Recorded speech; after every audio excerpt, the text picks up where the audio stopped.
ang iyong mga sinasabi, no? Lumalabas pa mismo sa iyong mga labi, no? Ayaw mo na sa'kin at sawa ka na sa'king pili, kaya agad-agaran ni sinuli binigay ko na na sumisimbolo sa ating pagmamahalan, na may sumpa na tayong dalawa'y walang hangganan magmamahalan. Ngunit ngayon ay nasan, ibinaon sa limot at ako'y kinalimutan. Sinunugan larawan pagka tayo maalala, ang tulad ko na mahal na dapat din na ba kinikilala, bilang isang lalaki na nagpatibok minsan ng puso mo. Kaso di ka na kontento, kaya na lang iniwan mo. Gano'n na lang bang kadali pagkatapos ng lahat-lahat? Iniwan mo ako na basa ng mundong kay bigat-bigat. Kalaga na tamang aluha sa sama ng loob, ang nakala kong mababango sa'kin, siya palang magpapataob.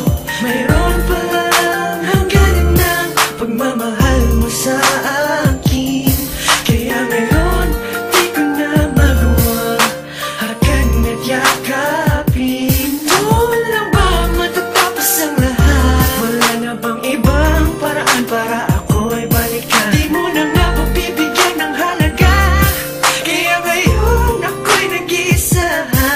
Nasaan ang pangako mo sa'kin noon na magmamahalan sa habang panahon? Libon, binigay ko lahat sa'yo, pero ba't ngayon tayo'y nagkalayo?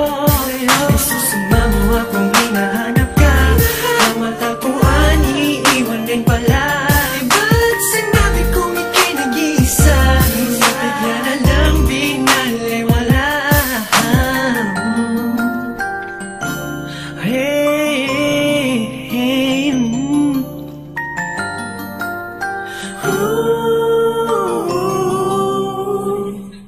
Sabihin mong nagbibiro ka lang, mga sinasabi mo walang katotohanan. Bakit pero nga ba talaga kung ganon? Ang pag-ibig natin ang pinunuan mo, pangarap sa isa't isa, ngunit bakit napakasakit ang ginawa? Lumayo ka na hindi ko akalain, no? Sa kapiling ay bigla kang mawawala. Ano nga ba talaga ang tunay na dahilan ng pagsuko? Dahil sa pagsubok, ang pag-ibig mo na mataas na, ay bigla ka na lang bumulusok pababa at sumama ka na sa iba. Pasok ngayon ay puno-puno na ng kaba, na nakita-kita na may kasamang iba. Teka lang, bakit sino ka ba?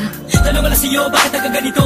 Hindi ito ang pinalapin na pangarap ko, sa lapanaginip lang ang mga ito. Pwede ba sana mahalak ko gisingin mo? Dahil ayoko talaga sa ating mangyari to. Pwede ba tulungan mo ako lito-lito? At ayoko isipin na may hangganan ng isa pag-ibig na inalim mo mahal ko. Mayroon pala